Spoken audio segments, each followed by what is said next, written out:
के लिए आप थोड़ा ब्रेक डाउन करके बताओ कि आप आईपीओ की रिसर्च कैसे करते हो। हाँ, मैं पॉलीकैब का आप आईपीओ ले लो, 500 के आसपास आया था, आज 5000 से ऊपर का शेयर है सिर्फ 4-5 सालों के अंदर। तो 10 गुना पैसा हुआ या नहीं हुआ। अगले 1 साल के अंदर अंदर उन 2 लॉट की इन्वेस्टमेंट हुई 30,000 रुपए। 30,000 के ऊपर मेरे को आ रहे थे 90,000 रुपए।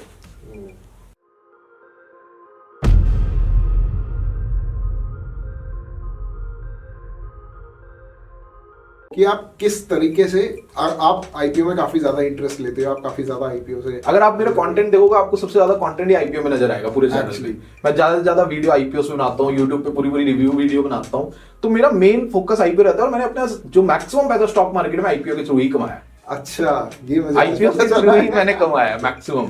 जो एक लेमैन के लिए आप थोड़ा ब्रेक डाउन करके बताओ कि आप आईपीओ की रिसर्च कैसे करते हो। हाँ, मैं बताता हूँ। जब भी कोई कंपनी आईपीओ लेके आती है, फॉर एग्जांपल देखो, मैं आईपीओ में थोड़ा ट्रेडर हूँ।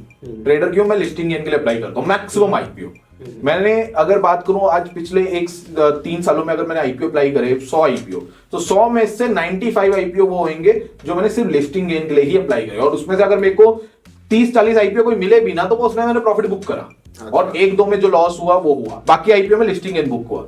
5 आईपीओ वो हो सकते हैं जिसमें मैं लॉन्ग टर्म आज भी बना हूं, वो आज भी मेरे पोर्टफोलियो में है। अच्छा। तो लॉन्ग टर्म ये चीजें आपको क्या पहले ही चेक करनी है, ये कंपनी की आपको पूरी रिसर्च करनी पड़ेगी। जो आईपीओ लेके आ रही है उसके डीआरएचपी अवेलेबल है वेबसाइट पे, उसके आईपीओ नोट्स अवेलेबल है गूगल पे, नहीं तो हम अपने चैनल पे शेयर करते हैं, बहुत सारे चैनल शेयर करते हैं। आईपीओ नोट से आप पूरा उसके बारे में स्टडी कर सकते हो कि कंपनी करती क्या है, उनका ऑब्जेक्टिव क्या है। आईपीओ में एक चीज और चेक करनी चाहिए कि आईपीओ इसलिए तो नहीं लाया जा रहा कि एग्जिस्टिंग इन्वेस्टर को एग्जिट देना है। आप एग्जांपल लो, पेटीएम आईपीओ, और भी मैं बहुत सारे एग्जांपल है जिसमें इन्वेस्टर्स को एग्जिट दिलवाया गया, इतने महंगे प्राइस पे बेचा गया। आज आप शेयर देख लो उनके कहां पर है। तो ये चीज बहुत जरूर चेक करनी चाहिए, क्योंकि एक चीज मैं आपको बता देता हूं कि अगर आप ये नहीं चेक करोगे आप फंस जाओगे इस आईपीओ में। पेटीएम में आप देख लो, पेटीएम का शेयर 2100 के ऊपर आया था, 2100 समथिंग, और 450 तक गया था। 70% से भी ज्यादा कैपिटल वाइप अप हो गई थी। तो ये चीज आपको, अगर आप सही बंदे होते या अगर आपने सही एनालिसिस पहले ही कर लिया था कि नहीं बहुत महंगा शेयर है, 6 शेयर का लॉट है, 2100 रुपए नहीं बनता है यार, लॉस मेकिंग कंपनी है। हाँ, या तो बहुत अमेजिंग प्रॉफिट होता तो 2100 के हम 3500 भी दे देंगे, हम 5000 भी दे देंगे। पर जब आपका प्रॉफिट ही नहीं, आप लॉस मेकिंग, हाँ ठीक है, आपका सेक्टर ऐसा है, आपकी अगर एक बार बूम हुआ तो आप अलग ही लेवल पे जा सकते हो, क्योंकि आपका काम, पेटीएम बहुत जेन्युइन काम कर रही है। आज भी बंदे के माइंड में दूसरी कंपनी बाद में पहले आएगा पेटीएम कर दे यार। सबसे पहले जो हम डेली बेसिस पे यूज कर रहे हैं वो मेरे ख्याल से बहुत ज्यादा। मेरे पॉइंट ऑफ व्यू, जिस दिन मैंने उसका एनालिसिस करा, मैं कहा नहीं भाई 2100 पे तो नहीं बनता इसको खरीदना, 2100 पे मैं नहीं खरीदूंगा आईपीओ। मैंने सारे इन्वेस्टर्स को, अपने सारे क्लाइंट्स को मना कर दिया। नहीं, उन्होंने मेरे से पूछा कि हमें बाय करना चाहिए, मतलब लगाना चाहिए, मैं कहा नहीं। तो ये एनालाइज करने से पहले क्या हमको सबसे पहला स्टेप हमारा होना चाहिए कि हम आईपीओ अगर अप्लाई कर रहे हैं तो क्या हमारा ऑब्जेक्टिव क्या है, कि वो लिस्टिंग गेन है या हम उसमें लॉन्ग टर्म। हाँ, ये दोनों के लिए एनालिसिस अलग-अलग रहती है। बिल्कुल, देखो लिस्टिंग गेन आपको पता चलेगा कि उसकी डिमांड कितनी है आईपीओ की। अब आप देख रहे हो कि पिछले 1 साल में अगर बात करूं, बहुत जबरदस्त डिमांड ग्रोथ। अगर मैं रिसेंट एग्जांपल बताता हूं, टाटा टेक्नोलॉजीज 500 का शेयर 1200 रुपए में खुलता है, 1400 तक जाता है। इसका मतलब डिमांड है तो जा रहा है ना, लोग पैसा डाल रहे हैं कि भाई हमें नहीं मिला, कोई नहीं, हम 1200 में खरीदेंगे, हम 1300 में खरीदेंगे। तो इसकी डिमांड हमें पता चल जाती है ग्रे मार्केट प्रीमियम से। वो इंडिया में अलाउड नहीं है, बट स्टिल हमें मिल जाता है कि यहाँ पर ये सब चल रहा है। तो वहां से एक आइडिया हो जाता है कि डिमांड कितनी है। दूसरा, कितनी सब्सक्रिप्शन आ रही है, इससे भी हमें पता चल जाता है। अब कितने ओवर टाइम सब्सक्राइब हो रहा है, अब पहले दिन आप चेक कर लो, मत लगाओ आप पहले दिन सिर्फ चेक कर लो कि आईपीओ कितना ओवर सब्सक्राइब हो रहा है। अगर वो बहुत ज्यादा सब्सक्राइब हो रहा है, नेक्स्ट डे उससे भी ज्यादा सब्सक्राइब हो रहा है, तो आपको डिमांड पता चल जाएगी। तो यहां से आप एक अंदाजा लगा सकते हो ये आईपीओ मेरे लिए लिस्टिंग गेन के लिए बना है। मैं खुद टिपिकली तीसरे दिन ही करता हूं, हर कैटेगरी की सब्सक्रिप्शन देख लेता हूं। बिल्कुल सही बात है। अब मैं बात करता हूं लॉन्ग टर्म की। अब कुछ कंपनी ऐसी होती है जो लिस्टेड ही नहीं होती, उससे रिलेटेड कोई और कंपनी है ही नहीं पीयर्स में। मतलब मान लो अभी रिसेंटली कोई कंपनी आई, उसका कोई पीयर अवेलेबल ही नहीं है, तो वो एक मोनोपोली कंपनी हुई आपके लिए। मतलब वो हो सकता है कंपनीज और भी हो इंडिया में वो काम कर रही है, बट लिस्टेड तो एक ही है ना। तो ऐसी कंपनी में हो सकता है आपका माइंड ये काम करे, यार इस कंपनी के साथ तो लॉन्ग टर्म बनना चाहिए। दूसरा, ये सस्ती आ रही है, इसको मेरे को होल्ड करना चाहिए। क्योंकि कुछ आईपीओ ऐसे भी हैं, जैसे पॉलीकैब का आप आईपीओ ले लो, 500 के आसपास आया था, आज 5000 से ऊपर का शेयर है सिर्फ 4-5 सालों के अंदर। तो 10 गुना पैसा हुआ या नहीं हुआ। तो कुछ लोगों ने उस टाइम भी पैसा बनाया, कुछ लोग जो होल्ड कर रहे हैं वो आज तक बना रहे हैं पैसा। तो ये सारे कुछ मैट्रिक्स है आईपीओ में। जैसे अगर आप लिस्टिंग के लिए अप्लाई कर रहे हो तो डिमांड चेक करो, बट एक चीज तय कर लो कि आप लिस्टिंग एंगल अप्लाई कर रहे हो या लॉन्ग टर्म। वो आपको पहले से पता होना। मैं मैक्सिमम ऑडियंस मेरे से यही पूछती है, सर आईपीओ तो मिल गया, करे क्या? अरे करे क्या, आपने रिसर्च नहीं करी थी उसके बारे में? आप पता करो ना। जैसे मैं मैक्सिमम आईपीओ, मेरे को पता है मैं लिस्टिंग एंगल अप्लाई कर रहा हूं, तो मैं 10:01 पे सेल कर देता हूं। कर देता हूं, चाहे मेरे को उस पे घाटा हो या प्रॉफिट हो। कभी कभार मैं अपना माइंड चेंज करता हूं, वो भी उस आईपीओ में जिसमें मान लो डिमांड कम आ रही थी, बट एक होप होता है कि यार नहीं ये कर सकता है। बहुत सारे आईपीओ होते हैं जो डिमांड जरूर कम आती है, बट वो पैसा 3-4 महीने में बना के देता है, तो हम कभी कभार होल्ड कर लेते हैं। बट मैक्सिमम ऑफ टाइम मैं लिस्टिंग के लिए ही अप्लाई करता हूँ। पर कुछ आईपीओ जो अच्छे होंगे मैं उनको होल्ड भी करता हूँ। जैसे मैंने 2-3 आईपीओ करे भी हैं, उनमें अच्छा पैसा बना भी है। तो ये इस तरीके से एक स्ट्रेटेजी हो सकती है कि आप कुछ शेयर्स बेच दो, सो दैट आपने जो प्रिंसिपल लगाया था अप्रोक्सीमेटली 14-15 हजार का लॉट आता है, बिल्कुल उतने रुपए निकाल लो और बाकी उसमें मार्केट में छोड़ दो। हाँ, बिल्कुल आप कर सकते हो, ये स्ट्रेटेजी बना सकते हो। पर उसके लिए भी आपको पता होना चाहिए कि जो बचे हुए शेयर्स आपके पास हैं उनको लॉन्ग टर्म में होल्ड करना चाहिए या नहीं करना चाहिए, और कब एग्जिट करना चाहिए। मैंने आईपीएस में ऐसी बात नहीं, गलती भी बहुत करी है। मैं एक अपनी गलती बताता हूँ। मेरा मानना है कि आप अच्छाई बताने से, मतलब प्रॉफिट या ये हुआ वो हुआ बताने से अच्छा था कि अपनी गलती बताओ। गलती से बंदा सीखता है। मेरी गलती हुई, एक शेयर आया मेरे पास, अप्रोक्सीमेटली 3 लॉट आए मेरे पास। मैं लकी था यार, 3 लॉट आए, कम नहीं होते। पहला लॉट मैंने सेल कर दिया 1200 के प्रॉफिट पे। अच्छा, थोड़ी जल्दबाजी कर गया। अप्लाई तीनों ही लिस्टिंग निकले करे थे। अब मैं यहाँ पर थोड़ा सा चेंज हो रहा हूँ। अप्लाई तीनों ही लिस्टिंग निकले करे थे, बट क्योंकि वो कंपनी किसी ऐसे ग्रुप की कंपनी थी, मैं कहा नहीं यार इसको होल्ड करेंगे। माइंडसेट चेंज हो गया। ठीक है जी, मेरी मर्जी मेरा पैसा, मैं माइंडसेट चेंज कर सकता हूँ अपना, आप भी कर सकते हो आपका पैसा। 3 लॉट आए, 3 लॉट में से पहला लॉट मैंने कहा यार नहीं, 1 लॉट तो या तो लिस्टिंग गेन करना चाहिए बुक, थोड़ा सा अपना रूल के अकॉर्डिंग मैंने कर लिया 1200 के। दूसरे 2 लॉट मैंने होल्ड कर लिए, एक मेरे अकाउंट में, एक मदर के अकाउंट में। अगले 1 साल के अंदर अंदर उन 2 लॉट की इन्वेस्टमेंट हुई 30,000 रुपए। 30,000 के ऊपर मेरे को आ रहे थे 90,000 रुपए, सिर्फ 1 साल के अंदर अंदर। अच्छा, बट मेरी गलती क्या हुई, मेरे को मेरे फादर ने कहा इसको सेल करो, अपना प्रॉफिट बुक करो। मेरी क्या गलती हुई, थोड़ा सा लालच कर गया। अब आई थिंक काफी लोग तो इसको गेस भी कर पा रहे होंगे, ये स्टॉक गया लगभग 870 के आसपास। मैं थोड़ा लालच क्या कर गया, आ जाता है स्टॉक मार्केट में, आप लोगों को भी लालच आ जाता होगा, तरुण भाई, अंकित भाई, सबको आता है। सही है। ये लालच मैं भी कर गया, वो 2 लॉट मैंने नहीं बेचे। उसके बाद थोड़े से वही स्टॉक्स महंगे रेट पे भी बाय कर, फिर से वो 800 प्लस चला गया। मतलब फॉर एग्जांपल मैंने 700 समथिंग बाय कर लिए, फिर से 850 के ऊपर चला गया। फिर से मैंने उसको नहीं बेचा, फिर लालच कर गया 1000 के ऊपर जाएगा। पता नहीं क्यों, मुझे भी नहीं पता मैंने ऐसा क्यों सोचा। और मैं थोड़ी सी यहां पर मैं अपनी गलती एक्सेप्ट करता हूं और सबको बताता हूं। अगर वो जिस ग्रुप की कंपनी थी ना, मेरे को समझ जाना चाहिए था कि ये वो ओवर वैल्यूड हो रहा है।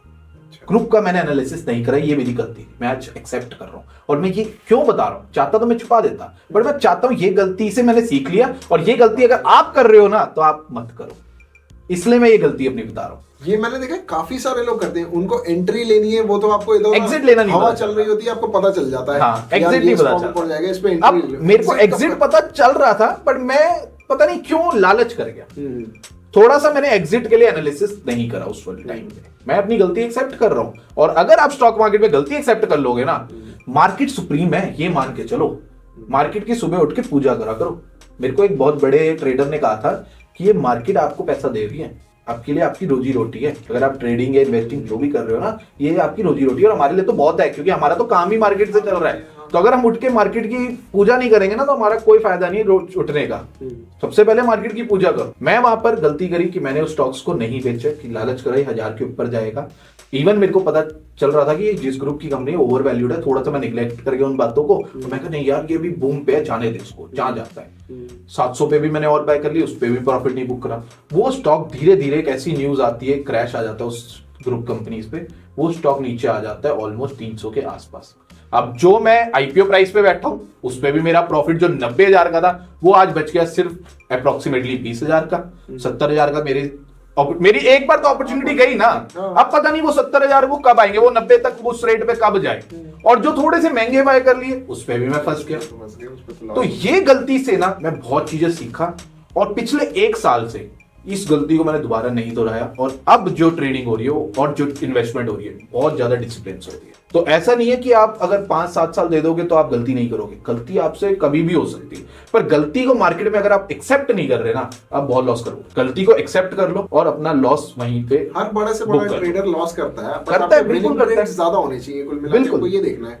गलती जो नहीं एक्सेप्ट करता ना वो गलत होता है। आप अगर स्टॉक मार्केट में मार्केट को सुप्रीम नहीं समझ रहे ना तो गलत कर रहे हो, और अपनी गलती एक्सेप्ट कर लोगे ना कभी दिक्कत आएगी ही नहीं। तो ये मेरी सबसे बड़ी गलती रही स्टॉक मार्केट में, ये जो तगड़ा प्रॉफिट मेरे को 90,000, अब हो सकता है काफी के लिए नॉर्मल प्रॉफिट, बट मेरे लिए वो अच्छा प्रॉफिट था यार। 30,000 की इन्वेस्टमेंट में 90,000, मैं उस नंबर को नहीं देख रहा, मैं देख रहा हूँ कि मैंने इन्वेस्ट क्या किया। 30,000 के मतलब 120 हो गए, 90 और आ रहे हैं जो कि मेरे को कर लेने चाहिए थे, मेरे काम आ जाते, कुछ भी हो जाते, बट मैं थोड़ा सा लालच कर गया। ये चीज नहीं होनी चाहिए, आपको लालच नहीं करना, आपको अपना गोल देखना है और आपको उस ग्रुप का भी देखना है। बंदे को बहुत स्ट्रांग होना पड़ेगा, आपको एंट्री एग्जिट सब पता होना चाहिए, आपको उसके साथ जुड़ना भी नहीं। मैं उसके साथ थोड़ा सा जुड़ गया, चाहिए तो 10% में एग्जिट करते, आपको अपने रूल्स के साथ स्टिक करना जरूरी है। तो ये मेरी गलती थी।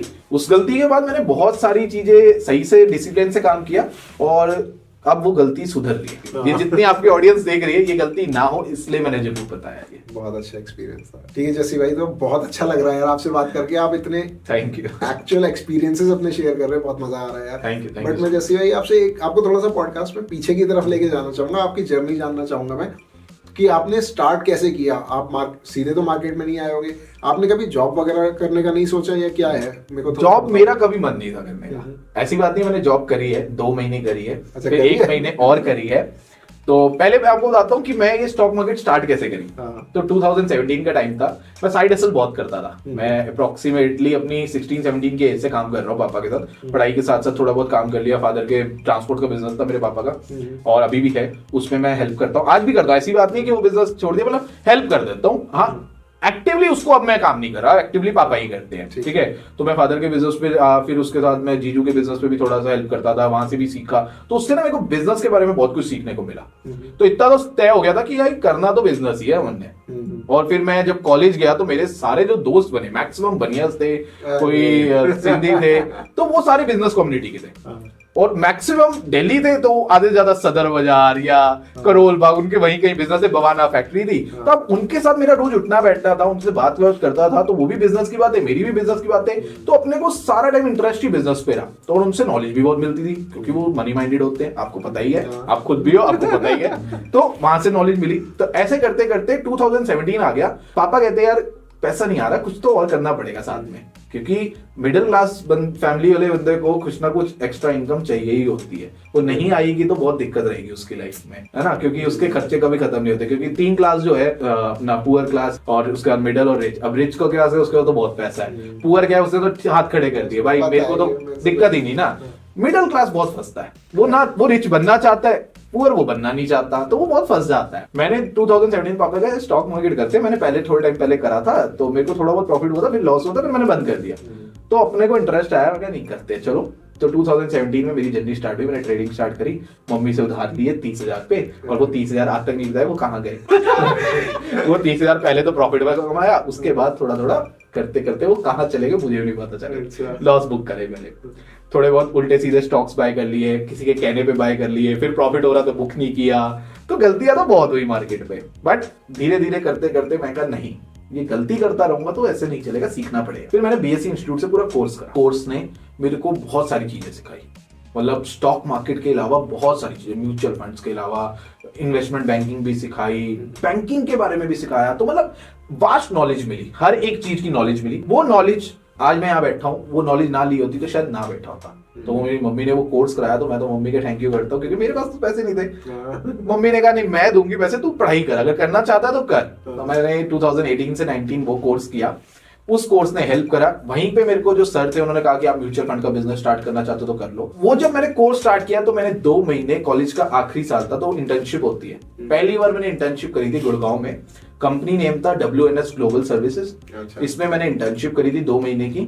और वो 2 महीने ऐसे थे कि जिस दिन मैं जा रहा था तो उस दिन मेरे को मैनेजर आके कहते यार आप क्यों जा रहे हो, आपकी सैलरी डबल कर देंगे, आप मत जाओ। और आज भी WNS के काफी सारे मेरे मैनेजर या जो कलीग्स थे वो आज भी मेरे क्लाइंट भी हैं।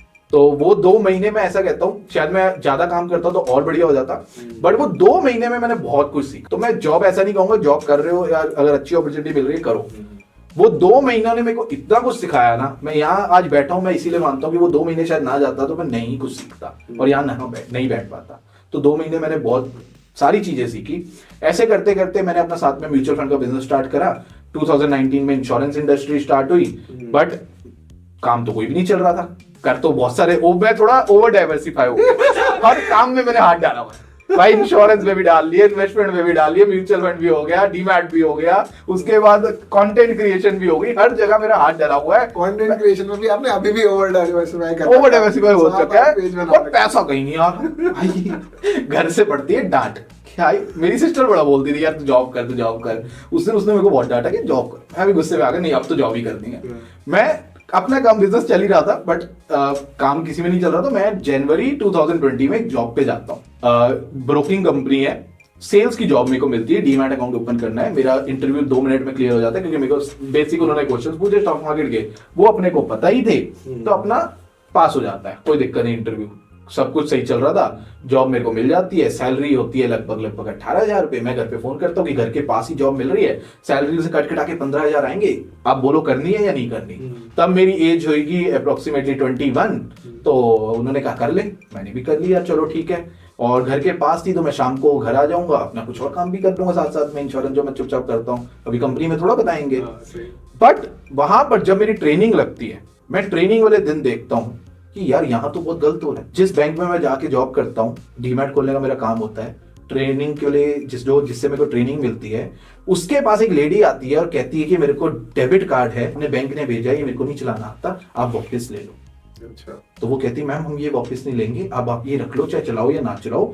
उस साथ में वो दूसरा क्वेश्चन बोलती है कि मेरी जो बेटी है ये अभी रिसेंटली 18 हुई है, इसका बैंक अकाउंट ओपन कर दो। तो मेरी जो साथ कलीग थी जिससे मैं ट्रेनिंग ले रहा था, वो उसको कहती है कि बैंक अकाउंट ओपन होगा 4,000 का। मैं सोच रहा हूँ 3,000 का तो बैंक खुलता है, ये 4 कैसे बोल रहे हैं। कहती 3,000 तो मिनिमम बैलेंस हो गया, 500 रुपए की इंश्योरेंस है, 500 का इन्वेस्टमेंट अकाउंट है। मैं कहा ये हो क्या रहा है यार। जिस लेडी को यही नहीं पता कि डेबिट कार्ड क्या होता है, नॉलेज नहीं है यार, बहुत लोगों को नहीं होती नॉलेज। बेटी को अभी 18 प्लस हुई है, इन्वेस्टमेंट क्या, डीमैट का डी भी नहीं उसको नॉलेज होगी। आप उसका इन्वेस्टमेंट अकाउंट खोल रहे हो, आप उसको एक इंश्योरेंस दे रहे हो। तो मैंने उससे पूछा कि यार ये आप क्या कर रहे हो, इसको तो जरूरत ही नहीं थी। कहते अगर आपको ये जॉब करनी है ना तो कर देना ये, नहीं तो जॉब कभी भी जा सकती है। तो क्या ये लोग आपको ट्रेनिंग में भी ऐसे मिस सेल करने के लिए प्रमोट करते हैं किसी को, या अच्छा ऑन मैनेजर कभी नहीं कहेगा ना, मैनेजर यही बोलता था मिस सेलिंग कभी नहीं करनी, मिस सेलिंग कभी नहीं करनी। पर वो आपको इतना प्रेशर दे देंगे कि आपको करनी पड़ेगी सेल्स की जॉब में एक्चुअली। क्योंकि मैं एक डिपेंडेंट नहीं था, मेरी ऐसी बात नहीं है, मेरी फैमिली में मेरे फादर अर्निंग मेंबर है, आज भी हैं। तो मुझे ऐसा कुछ नहीं था, मेरे को पैसे कमाने का शौक था, इसलिए मैं चलो पहुंच गया। नहीं मेरे से बिजनेस से बन रहा था उस टाइम 2019-20 में, तो मैं वहां पहुंच गया जॉब करने कि यार चलो जॉब से एक एक्टिव इनकम तो आएगी, क्योंकि घर पे एक आपको मिनिमम इनकम चाहिए, आज का खर्चे ही इतने हैं, ठीक है। बट मैंने क्या देखा कि यार ये तो प्रेशर बहुत देने। अब मेरी चलो ट्रेनिंग खत्म हुई और वो वाला जो मिस सेलिंग हुई, वो किस्सा मेरे को यही कहा गया उस कलीग ने कि यार अगर आप नहीं करोगे तो दिक्कत आएगी आपको, छोटा मोटा कर देना। उसने ऐसा मेरे को बोला, पूरा तो उसने मेरी बोला कि ये करना चाहिए। बट मैंने देखा कि ये गलत हो रहा है। अब मैं उस पर बात तो नहीं खड़ी कर सकता था, बट मेरा माइंड देखना आगे मैंने करा क्या। मेरी जॉब लग जाती है, अब अगले 10-15 दिन में मैं एक भी डीमैट नहीं खोल पाता। तो मेरे को मेरा मैनेजर कहता है आ जाओ सीपी, मतलब जहाँ पे ऑफिस है, आ जाओ जी, आप डीमैट नहीं खोल रहे, क्यों नहीं खोल रहे, आपको तो इतनी नॉलेज है। ये मैं कहा सर अब कोई खुलवाएगा तो खोलूंगा ना, जबरदस्ती थोड़ा किसी को। फिर भी करते करते मैंने एक खोल दिया। वो मुझे आज भी लगता है कि शायद मैंने गलत कर दिया, फिर कभी कभी लगता है मैंने नहीं गलत नहीं करा, उसको समझाया फिर खोला। बट मुझे ऐसा लगता है कि शायद उसको नीड नहीं थी, मैंने अपने लालच के लिए खोला, ज्यादा जो भी था।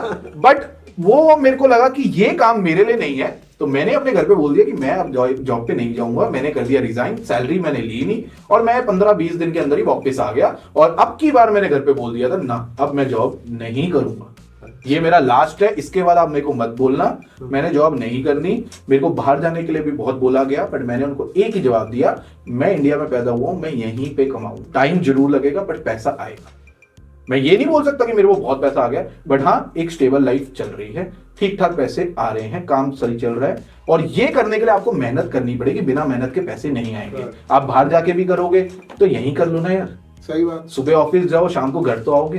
तो मैं बाहर भी नहीं गया, और वो जो जॉब थी मैंने छोड़ दी। उससे मेरे को एक चीज समझ आ गई कि इंडिया में जो फाइनेंशियल लिटरेसी है ना वो बहुत कम है। तो यहाँ मेरा जो गोल 2018 में स्टार्ट हुआ था ना, यहाँ मेरे को एक एक्सेलरेशन मिला, नहीं अब तो इस पे और काम करना है यार।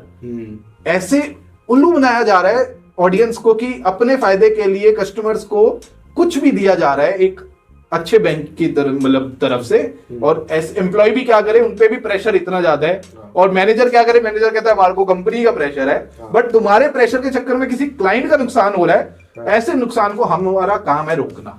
तो मैंने जितना कंटेंट बनाया मैं यही बताया कि इस चीज की जरूरत होगी तो आपको ये करना चाहिए। आप मेरे YouTube पे देखो, सारी वीडियोस यही मिलेगी, कंटेंट पे यही बनाया। पर्सनली मैं आज भी अगर बताऊं, काफी कंटेंट क्रिएटर्स रिप्लाई नहीं करते, मेरे नंबर 3 वायरल है हर जगह। दिन के 10 से 15 क्वेरीज आती है मेरे को, और मैं किसी क्वेरी को मना नहीं कर, क्योंकि मैं 1-2 बार गुस्सा हो गया था, किसी ने मेरे को रात को लेट फोन कर दिया था, बट मेरी मम्मी ने बोला तू इन्हीं की वजह से बना, चल नहीं बात करनी एटलीस्ट उसको बोल दे आप व्हाट्सएप कर दो, मैं थोड़ी देर में रिप्लाई करता। तो मैंने फिर सोचा कि यार मैं इन्हीं की वजह से तो हूँ आज जो हूँ, तो अगर मैं इनकी हेल्प नहीं कर रहा तो कोई फायदा नहीं। तो पर्सनली मैंने लोगों की हेल्प करी, गाइड करा अपने फॉलोअर्स को कि ये चीज आपके साथ सही हो रही है, ये चीज गलत हो रही है, उनको समझाया सो दैट उनके साथ कोई गलत ना हो। क्योंकि अब मेरे को पता चल गया फाइनेंशियल लिटरेसी में हमें काम करना है। इंडिया में बहुत ज्यादा मिस सेलिंग होती है, आज भी हो रही है और आगे होती भी रहेगी, बट हमारा काम है एज अ कंटेंट क्रिएटर कि हमें उनको सही नॉलेज देनी है अपने फॉलोअर्स को, कि उनके साथ अगर हो रहा होगा ना तो उनको याद आ जाएगा कि ये जसकीरत भाई ने या किसी ने, तरुण भाई ने या किसी भी क्रिएटर ने हमें समझाया था, ये हमें नहीं करना। तो ये मेरा एक एक्सपीरियंस था। उस दिन के बाद आज तक मैंने कोई जॉब नहीं करी, और अब भगवान की दया से करनी भी नहीं। करेंगे अगर कोई जरूरत पड़ी करेंगे, बट नहीं, अब टाइम है जॉब देने का।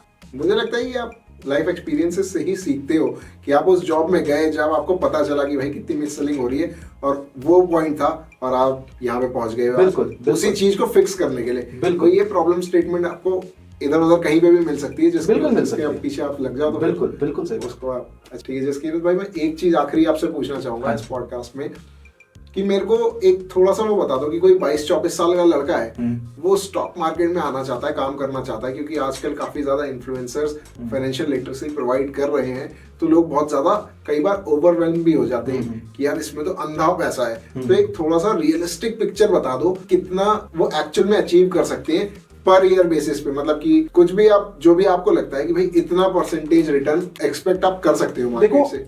सेबी का डेटा पे बात करते हैं ना, सेबी का डेटा क्या कहता है, एफएनओ पे अगर हम बात करें 10 में से 9 बंदे लूज करते हैं पैसा, तो पता चल गया कि 1% पैसा कमा रहे हैं। और वैसे मार्केट में हमें जो सिखाया गया, हमें जो कहा गया, हमने अपने बड़े एक्सपीरियंस वाले लोगों से सुना, वो यही कहते हैं कि मार्केट में 5% लोग पैसे कमाते हैं, 95% लोग गवाते हैं। तो अगर आपको 5% में आना है तो आपको स्टार्ट बहुत सोच समझ के करना हो, किसी में भी पैसा नहीं डाल सकते। पहली बात तो एक चीज मान लो कि जो आप पैसा चाहे म्यूचुअल फंड पे डाल रहे हो, चाहे आप स्टॉक में डाल रहे हो, सेफ नहीं है। कल को कोई बड़ा क्रैश आ गया वर्ल्ड में, आपका पैसा जीरो भी हो सकता है, कोई बड़ी बात नहीं है।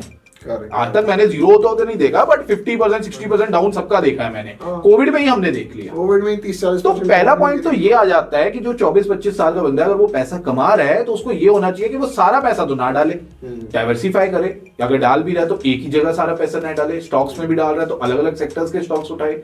बट क्योंकि अगर वो फर्स्ट टाइम कर रहा है, अगर स्टॉक्स ही करने हैं तो लार्ज कैप से स्टार्ट करो। लार्ज कैप में भी बेटर है आप ETF बाय करो निफ्टी 20, जिसमें 50 कंपनीज आ जाती है निफ्टी की, उससे स्टार्टिंग सही हो जाती है। और मैं कहता हूँ लार्ज कैप से स्टॉक स्टार्ट करने का ये फायदा है कि लार्ज कैप स्टॉक्स में होती है स्टेबिलिटी, रिटर्न जो होते हैं वो ठीक ठीक आ जाते हैं। अगर आप सही स्टॉक बाय कर रहे हो लार्ज कैप पे तो आप एक्सपेक्ट कर सकते हो 15 से 20% का CAGR अगले 5 साल में, अच्छा स्टॉक अगर सही टाइम पे बाय कराओ। और एब्सोल्यूट रिटर्न की बात करूं तो आप उसमें 100% से भी ऊपर एक्सपेक्ट कर सकते हो। मैंने कुछ लार्ज कैप में 100% से ऊपर बनाए हैं, पर over the period of time, over the period वो एक साल में नहीं बना, वो 3 ना। साल लग गए उन स्टॉक्स में पैसा बनने में। तो मैंने जैसे कोविड से पहले लिया हुआ था, फिर वो और नीचे चला गया, बट मैं होल्ड करा तो 100% से ऊपर पैसा आज भी चल रहा है। बट बीच बीच में मैं अपना प्रॉफिट भी बुक करता रहा, ऐसी बात नहीं है। जब मेरे को लगा कि हाँ ये ओवर वैल्यूड हो रहा है या स्टॉक कर रहा है, क्योंकि मैं मिस्टेक कर रहा था, और मिस्टेक यही सिखाती है कि अगर एक मिस्टेक कर दी तो अगली बार उसको नहीं दोहराना, तो फिर मैंने प्रॉफिट भी बुक करे साथ साथ। तो ये चीजें 24-25 साल का स्टॉक से स्टार्ट करना चाहता है करे, बट जो सपने दिखा रहे हैं, जो आप मार्केट में देख रहे हो, मैक्सिमम झूठ है, मैक्सिमम झूठ है। मैं आपको बता दूंगा, बहुत लोग हैं, इवन मैं क्रिएटर्स को भी जानता हूं जो मेरे साथ भी हैं, मैक्सिमम मैक्सिमम क्या दिखा के कुछ भी कर ऐसे सकते हैं, करते हैं। कुछ भी कर सकते हैं। आपका पैसा है। अगर मैं एक चीज था, पहले मैं सोचता था यार ये इतना पैसा बना रहा है, ये इतना बना रहा है, मैं क्यों नहीं बना पा रहा। Correct. बट पता चला भाई दाल में कुछ काला है, पैसा इतना बन नहीं रहा जितना दिखाया जा रहा है। तो जो सोशल मीडिया में बहुत ज्यादा शो ऑफ करता है या बहुत ज्यादा दिखाता है वो सच नहीं है, ये तो बात मान के चलो। जो क्रिएटर या जो इन्फ्लुएंसर बहुत ज्यादा चीजें दिखा रहा है ना, बहुत ज्यादा शो ऑफ कर रहा है, वो कुछ ना कुछ गलत कर रहा है, या उसका शो ऑफ करके बिजनेस ज्यादा बन रहा है। हाँ, तो शो ऑफ दो चीजों से होती है, या तो पैसा है तो शो ऑफ हो रहा है, या पैसा लाया जा रहा है कि शो ऑफ करा जाए। Correct. तो आपको देखना पड़ेगा कि वो किस तरह से कर रहा है। आप उसको फॉलो कर रहे हो तो आपको देखना पड़ेगा, तो बहुत सोच समझ के चलना पड़ता है। मेरा पॉइंट ये है कि आप फॉलो सबको करो, बट करो तो अपने दिमाग की, और आपकी जेब में जितना है उतना ही करो। और जेब से जिस दिन आउट ऑफ रखो, ये जिन्होंने बना लिया पैसा, ऐसी बात नहीं है, अब हमने 100% अगर बना लिया किसी स्टॉक में, हो सकता है अभी अगले 2 साल ना बने। हाँ, तो जरूरी नहीं है कि आपने जो बना लिया वो दोबारा बन जाए। वो क्यों बना, क्योंकि उसकी भी एक पूरी वो हिस्ट्री है कि कोविड में क्रैश आया था, स्टॉक्स नीचे मिले थे, हमने सही टाइम पे बाय करे, फिर उसको होल्ड रखा, डरे नहीं, तो बना पैसा। बट आज अगर क्रैश आ गया और अगर मैं बाय करता हूँ फिर और क्रैश आ जाता है, तो शायद मैं फंस भी जाऊं। Correct. तो बहुत सोच समझ के आपको चलना होगा।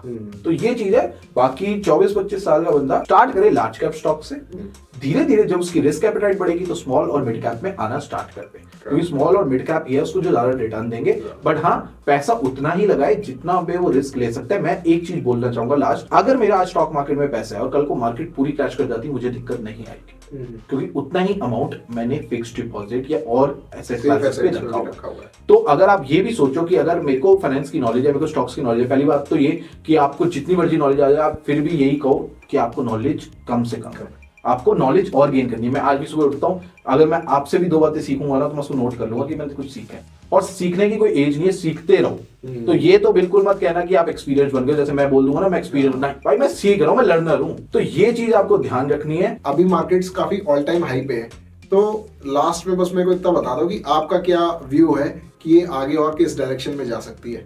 देखो एक चीज मेरे को क्या समझ आता है, जो मेरा एक्सपीरियंस पिछले 7 साल हो गए मेरे को मार्केट में, और जो मैंने देखा, जब ऑल टाइम पे होती है ना, तो बहुत सारे शॉर्ट सेलर भी एक्टिव रहते हैं कि कभी भी मार्केट को गिराना है, क्योंकि उनका काम है, वो गिराएंगे, जब गिरेगी उन्होंने पैसा बनाना है। बट आज का जो मुझे टाइम लगता है, मैं पॉलिटिक्स में ज्यादा एक्टिव नहीं हूं, बट मुझे लगता है कि अगर यही गवर्नमेंट आती है आने वाले टाइम में, तो हमें मार्केट में थोड़ी तेजी देखने को मिलेगी। दूसरा, इंफ्रास्ट्रक्चर जो है, अगर आप बात करो इंफ्रास्ट्रक्चर, पूरा एक सेक्टर, बहुत ज्यादा इन्वेस्टमेंट हो रही है, बहुत ज्यादा पैसा लग रहा है, अगले 2030 तक बहुत ज्यादा बड़ा अमाउंट इन्वेस्ट हो रहा है इंफ्रास्ट्रक्चर में। तो मार्केट में अभी ग्रोथ और आनी है। तो जो वो सपना है ना, सेंसेक्स 1 लाख और निफ्टी 30,000, वो आप बहुत जल्दी देख सकते हो। ऐसा नहीं है कि मैं वो बोल दूं कि अगले 6 महीने में आ जाए। आप लॉन्ग टर्म व्यू, मतलब है 2030 तक की बात करूं, तो उससे पहले ही आपको ये नंबर्स दिख सकते हैं, क्योंकि हमारा जो इंडिया है वो बहुत ग्रो करने वाला है। इंडिया की ग्रोथ स्टोरी में जो भी बिलीव करता है, जो बिलीव करता अभी है, भी चाहे मार्केट इतनी ऊपर है, अभी भी कर सकते। बट हाँ, अभी आपको ये सोच के करना है कि कौन सा स्टॉक ओवर वैल्यूड है और कौन सा अंडर वैल्यूड, ये थोड़ा ध्यान रखना है।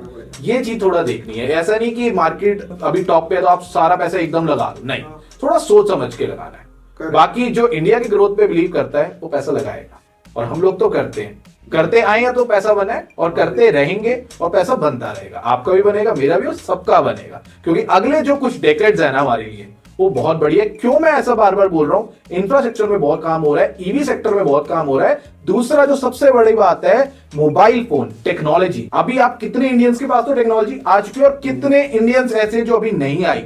अगर उनके पास ये टेक्नोलॉजी आ गई तो ग्रोथ नेक्स्ट लेवल होने वाली है हर एक चीज में। तो इंडिया पे लगा दो। हर्षद भाई कहते हैं ना, इन्वेस्ट इन इंडिया, करो ना यार। करेक्ट, बहुत सही। जैसे बहुत मजा आया आपसे बात करके। Thank you so much. Interesting stories आपने शेयर करी हैं, बहुत अच्छा लगा आपसे बात करके। Thank you so much for inviting Tarun भाई। Thank you so much. Thank you Tarun भाई एंड अंकित भाई, thank you so much for inviting, और wish you all the best. आपकी पॉडकास्ट को मेरी ढेर सारी शुभकामनाएं। आपकी पॉडकास्ट इंडिया की नंबर 1 पॉडकास्ट, ऐसी हमारी शुभकामनाएं आपके लिए। Thank you so much for inviting.